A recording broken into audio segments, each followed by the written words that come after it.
स्वागत है आप लोगों का जीएस अखंड के एक नए एपिसोड में। मेरा नाम है अखंड प्रताप सिंह और आज मैं बात करूंगा आप लोगों से food safety standard authority of India के बारे में, एफएसएसएआई, जो आपको कुछ कंज्यूमर राइट्स देती हैं। आपका कॉन्स्टिट्यूशन आपको राइट टू लाइफ आर्टिकल 21 के तहत देता है, आप उसका कैसे यूज कर सकते हैं। और एक ऐसे घटना के बारे में आप लोगों से अवगत कराऊंगा जो कि फूड सेफ्टी के नाम पे कहीं ना कहीं खिलवाड़ जो हुआ है उसके बारे में दर्शाता है। यह घटना है पंजाब की। यहाँ पे 8 साल की लड़की का एक बर्थडे होता है और जोमेटो से ऑनलाइन केक ऑर्डर किया जाता है। और जोमेटो से ऑनलाइन केक को ऑर्डर करने के बाद आप देख सकते हैं कि यहाँ पे बहुत ही खुशी से जो है बर्थडे मनाया जा रहा था, ठीक ना।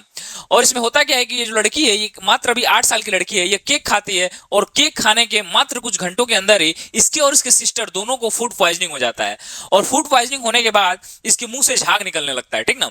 और रात के 3:30 बजे इसकी सिस्टर तो बच जाती है, बट दुखद इसका डेथ हो जाता है, ठीक ना। ये काफी दुखद न्यूज है और पंजाब ने इसको लेके, जो वहां के फूड मिनिस्टर है, उन्होंने इसको लेके एसआईटी जांच में बैठा दिया है। तो आइए हम लोग समझते हैं कि इसका पूरा मामला क्या है। और इसमें जोमेटो के साथ साथ जो क्लाउड किचन वाला बंदा था जिसने इस केक को डिलीवर किया था, उसको भी जेल में डाल दिया गया है, ठीक ना। जोमेटो के साथ नहीं, मतलब जोमेटो ने भी उस पर इंक्वायरी बैठा दी है और पंजाब में भी एसआईटी जांच जो है बैठा दी गई है इसको लेके। आइए समझते हैं पूरे न्यूज को।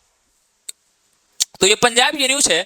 इसमें यह बताया गया है कि 6:30 बजे ऑर्डर किया गया था और 11 बजे उनके दोनों जो पोतियां थी, ये उनके बाबा का, जो उनके ग्रैंडफादर हैं, उनका ये बयान है, ठीक ना। उन्होंने बोला कि 6:30 बजे केक आया और 11 बजे रात को उनकी दोनों जो ग्रैंड डॉटर थी उनको वोमिटिंग यानी उल्टी होने लगी, ठीक ना। We also collapse due to food poisoning. उन्होंने भी सोचा कि फूड पॉइजनिंग है और नियर बाई हॉस्पिटल में ले गए, ठीक ना। मानवी could not be saved, her postmortem was conducted at government Rajendra hospital Patiala. मतलब कि जो उसका नाम है वो क्या था, मानवी नाम की जो लड़की है 8 साल की, उसका डेथ हो गया फूड पॉइजनिंग से ड्यू टू एडल्ट्रेशन केक। जो एडल्ट्रेशन उसमें केक में किया गया था, जो मिलावट की गई थी, उसकी वजह से जो मानवी है, जो मात्र 8 साल की थी, सर आप देख सकते हैं कितना खुश होकर वो बर्थडे मना रही थी। उसने सोचा भी नहीं होगा कि इसका अंतिम जन्मदिन होने वाला है, ना ही उसके परिवार ने सोचा होगा। तो आइए हम लोग समझते हैं कि आखिर ये मामला क्या है, ठीक ना। पहले तो आप लोगों को मैं बताता हूं कि कभी भी ऑनलाइन आप लोगों को शॉपिंग करना है किसी भी प्लेटफॉर्म पे, स्विगी, जोमेटो या फिर इट क्लब, कहीं भी हो, ठीक ना, या फिर अनदर फ्लिपकार्ट, अमेजॉन, या फिर कहीं भी कुछ भी खरीदते हैं, तो सबसे पहले आप लोग को वेरीफाइड जो बायर्स हैं उनके रिव्यू आपको चेक कर लेना, ठीक ना। तो ये सब घटना के बाद जो कान्हा रेस्टोरेंट नाम का एक जोमेटो पे पटियाला में था, बेकरी वाला, ठीक ना, तो उसका आप लोग रिव्यू देख सकते हैं कि मतलब ये नहीं है कि मतलब अगर इन लोगों ने रिव्यू देखा होता उसके केक का, तो कहीं ना कहीं हो सकता है ये लोग उससे केक ऑर्डर नहीं करते। रिव्यू बहुत ही घटिया था सर। देखिए, एक कस्टमर सेम उसी बेकरी से किसी ने ऑर्डर किया केक और उसका जवाब देखिए, मतलब केक जो है कंडीशन बहुत ही खराब है। मतलब यही बता रहे हैं कि जो कंडीशन केक का है बहुत खराब है, फ्लेवर ही नहीं है इसमें। और ये लोग बोल रहे हैं कि जो केक था वो महक रहा है। भाई पिक्चर में अलग दिखाया है और इंसल्ट हो गई मेरी, किसी के बर्थडे में लिया था, मंगाया था, समझ रहे हैं। तो कोई भी चीज खरीदने से पहले एज ए कंज्यूमर राइट भी आपका है कि उस चीजों को आप लोग वेरीफाइड जो बायर्स हैं उनके रिव्यू देख लिया करिए, ठीक ना। अगर इन्होंने जो फैमिली वाले थे उनके अगर इन्होंने रिव्यू देखा होता तो वो लोग शायद इस जो कान्हा केक था वहां से केक ऑर्डर नहीं करते और शायद इनकी जो मानवीय बिटिया थी वो बच सकती थी। बट होनी को कौन टाल सकता है, और यही हुआ। और ये देख सकते हैं कि जो क्लाउड किचन वाले थे, केक वाले, कान्हा बेकर्स वाले, इनको पुलिस गिरफ्तार करके ले जा चुकी है। आइए अब हम समझते हैं एग्जाम पॉइंट ऑफ व्यू से क्या क्या जरूरी है। सबसे पहले आपके कुछ कंज्यूमर राइट्स हैं सर, आपके कुछ कंज्यूमर राइट्स हैं, आप उसको समझ लीजिए, ठीक ना। जो food safety FSSI, food safety standards authority of India, यह कुछ मानक तय करता है सर कि कहीं भी रेस्टोरेंट में जाने से पहले आप लोगों के पास कुछ अधिकार है। अगर इनमें से किसी का भी हनन होता है तो आप डायरेक्ट इनके वेबसाइट पे जाके कंप्लेन कर सकते हैं, या फिर गूगल करिएगा एफएसएसआई कंप्लेन नंबर, आपको कंप्लेन नंबर भी मिल सकता है। और अगर कुछ नहीं मिला सर तो नियर बाई पुलिस स्टेशन से आप लोग डायल 112 करके पुलिस को भी बुला सकते हैं, क्योंकि आपका राइट टू लाइफ है सर, आपका जीने का अधिकार है, आपको प्योर जो खाने का अधिकार है, आर्टिकल 21 के तहत सारी चीजें मिली हुई है, ठीक ना। तो सबसे पहले आप अगर कहीं भी जा रहे हैं तो आपके पास कुछ अधिकार है जिनका मतलब रेस्टोरेंट वाले को पालन करना है। सबसे पहले कि उसको आपको एक क्लीन इन्वायरमेंट देना पड़ेगा सर। मतलब जहां पे आप जाते हैं वहां पे कोई भी मक्खी या फिर कॉकरोच या फिर ऐसी चीजें नहीं होनी चाहिए। फूड सेफ्टी जो स्टैंडर्ड अथॉरिटी ऑफ इंडिया है वो बोलता है, ठीक ना। और सबसे पहले पोर्टेबल वाटर, और जो फूड प्रिपरेशन, जो वहां पे खाना बनेगा सर, वो पोर्टेबल वाटर यानी कि बंद डिब्बे में जो पानी आता है उससे उन लोगों को खाना बनाना है, रेस्टोरेंट वाले को, ठीक ना।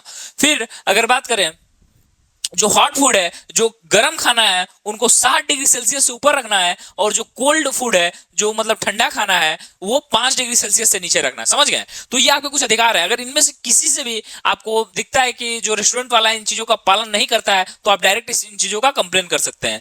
और जो वेज और नॉन वेज है सर, उसको अलग रखना है, ठीक ना। सेपरेट कंटेनर में वेज रखना है और सेपरेट कंटेनर में नॉन वेज रखना है। अगर कॉर्निवोरस कोई है तो उसके लिए तो कोई मैटर नहीं करता है, ठीक ना। और वही मैंने बताया कि store cold food below 5 degree Celsius and frozen products at -18 degree Celsius. मतलब कि अगर कोई फ्रोजन फूड है जिनको फ्रोजन करके रखा जाता है, उसका -18 डिग्री सेल्सियस रखना पड़ेगा। और जो वही है सेपरेट डस्टबिन जो है वो भी सेपरेट रखना पड़ेगा उन लोगों को। वियर क्लीन क्लोथ, मतलब कि जो यूनिफॉर्म या क्लॉथ जो पहन के वो सर्व करेंगे वो बिल्कुल साफ सुथरा होना चाहिए, ठीक ना। और अगर आपको खाना सर्व करने से पहले रेस्टोरेंट ऑनर को या फिर जो वेटर होंगे उनको अच्छे से अपने हैंड को वॉश करके हैंड वॉश से आपको सर्व करना है, ठीक ना। और use waterproof bandage to cover cuts और बर्नवुड्स, मतलब अगर मान लीजिए कोई वेटर सर्व कर रहा है आपको और उसका वुंड मतलब घाव जो है वो कटा हुआ है, तो कहीं ना कहीं से पूरी तरह से पैक होना चाहिए। Do not handle food when unwell, अगर वेटर का बुखार उखार है तो आपको फूड सर्व नहीं कर सकते। देखिए मतलब नियम इतने बन जाते हैं पर फॉलो कुछ नहीं होता है, ठीक ना। नियम देख रहे हैं, काफी अच्छे नियम है, अगर ये लागू कर दे सरकार तो इससे अच्छा कुछ हो ही नहीं सकता है, ठीक ना।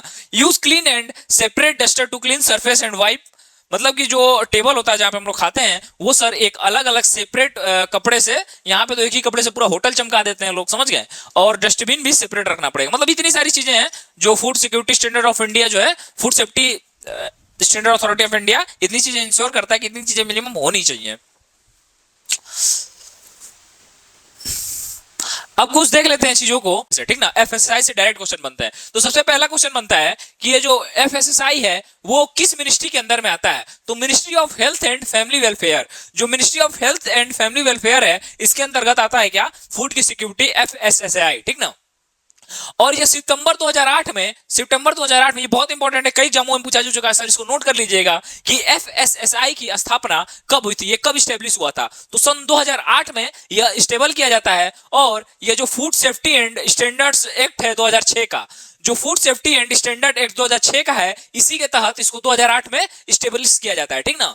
और एक और पूछा जाता है कि prevention of food adulteration act कब आया था। ये बहुत इंपॉर्टेंट है सर, यूपीपीसीएस में ये क्वेश्चन पूछा जा चुका है, प्रीलिम्स का क्वेश्चन है। क्या था उसमें, सुमेल करने के लिए दिया गया था, मतलब ये मैचिंग वाला क्वेश्चन था। उसमें क्वेश्चन आया था कि prevention of food adulteration act जो है, जिसमें यह बताया गया है कि आप किसी भी खाने में किसी तरह की मिलावट नहीं कर सकते हैं, वो किस एक्ट में पूछा गया है, ठीक ना। तो 1954 में ये बनाया गया था, food adulteration act, prevention act, ठीक ना। समझ गए? तो यही सारी चीजें थी। चैनल को सब्सक्राइब कर लीजिए ऐसे अपडेट्स के लिए। मैं कहानी के माध्यम से आप लोगों को इसलिए बताता हूं कि ये चीजें आप नहीं भूलेंगे, समझ गए ना। एक तो लड़के जानकारी लेना नहीं चाहते, जबरदस्ती का पढ़ाना पड़ता है, ठीक ना। तो कोई भी अगर आया है इस वीडियो को देख के कि मतलब भैया केक का क्या मामला है, तो ये तुम्हारे लिए भी सही है, अपने फैमिली के साथ भी समझा दो कि कहीं से भी कुछ भी खाने की जरूरत नहीं है, ठीक ना। पहले इंश्योर कर ले कि वो प्रोडक्ट जो आप खाने वाले हैं वो सही है, तभी खाए, नहीं तो नहीं खाए यार, घर का खाना खाओ, क्या ही दिक्कत है, समझ रहे हो ना। तो बाकी यही सारी चीजें थी, ये एफएसआई से रिलेटेड चीजें थी। आई होप कि आपको वीडियो पसंद आया होगा। Thank you so much.